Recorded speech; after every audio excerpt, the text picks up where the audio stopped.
오후에 예정됐던 경북 의원들의 모임은 취소됐습니다. 한동훈 위원장의 거취를 포함한 이번 사태의 대책을 논의할 것으로 예측됐던 자리였습니다. 오비라고 우리가 오해의 소지가 있으면 안 하는 게 맞죠. 한 위원장이 사퇴를 일축하면서 당장의 파국 가능성은 낮아졌지만 당내에선 김건희 여사의 명품백 의혹은 물론 한 위원장의 공천 개입 논란 등을 놓고 의견들이 엇갈렸습니다. 한 중진 의원은 한동훈은 개인 이탈에 책임을 지라고 했고 몇몇 의원들도 대통령이 마음에 안 들면 비대위원장이 나가야 된다. 여당 스스로 레임덕을 만들려 하느냐고 한 위원장 비판에 가세했습니다. 친윤석열계 핵심 이철규 의원은 공개적으로 엄호에 나섰습니다. 몰래 카메라를 가지고 들어가서 불순한 목적으로 이 공작을 하려다가 실패한 거다. 피해자에게 사과하라고 한다는 것은 저는 개인적으로 생각이 다릅니다. 반면 일부 의원들은 한 위원장 비판 기사를 의원들 단체방에서 공유하는 등 노골적인 한동훈 흔들기에 경계감을 드러냈습니다. 자꾸 언론을 이렇게 한쪽으로 유도해 가는 방식은 당을 위해서도 바람직하지 않고 한동훈 체제로 총선을 치러야 한다는 주장도 이어졌습니다. 김건희 여사와 이렇게 손잡고 국민 앞에 나가서 가장 큰 책임은 대통령인 또 남편인 저한테 있습니다라고 국민들한테 대통령의 용서를 저는 빌면 어떨까. 김 여사의 사과를 주장해왔던 김경률 비대위원은 일부 발언이 거칠었다며 한 발 물러섰습니다.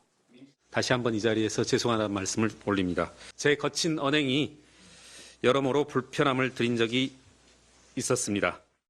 김 의원은 다만 김 여사의 사과 필요성에는 거칠게 보면 변한 게 없다며 기존 입장을 고수했습니다.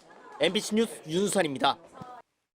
지난해 서울 강서구청장 선거 패배 후 대통령실은 윤석열 대통령이 국민의 뜻을 강조했다고 했습니다. 국민은 늘 무조건 옳다. 어떠한 비판에도 변명을 해서는 안 된다. 한동훈 위원장도 최근 국민의 관점을 중시한다고 했습니다. 저의 입장은 어제 분명하고 확실하게 말씀드렸다. 국민의 눈높이에 생각할 문제니까요.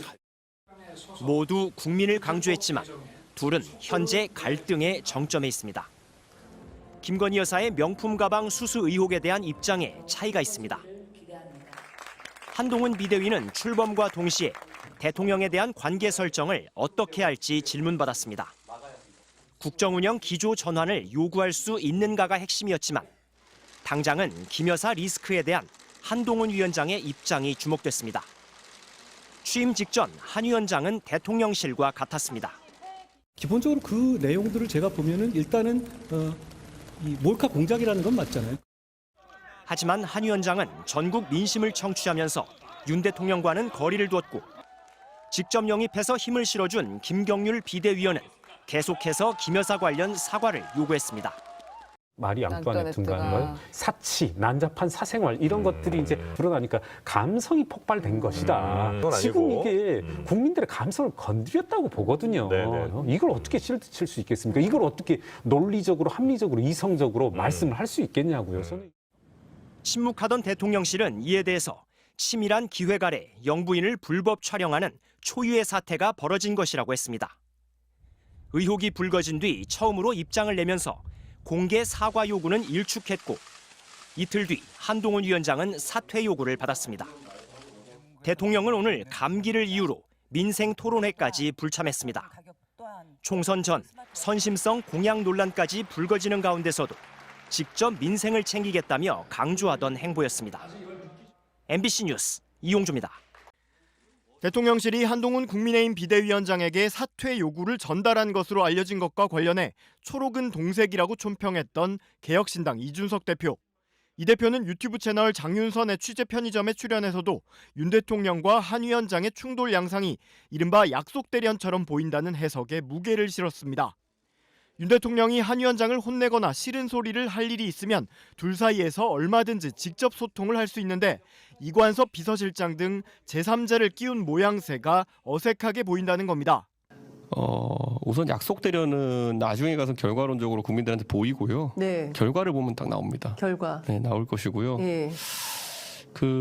이 결과는 제가 예측하기로 그 한동훈 위원장 쪽에게 힘이 쏠리는 모양새로 끝을 내려고 할 겁니다.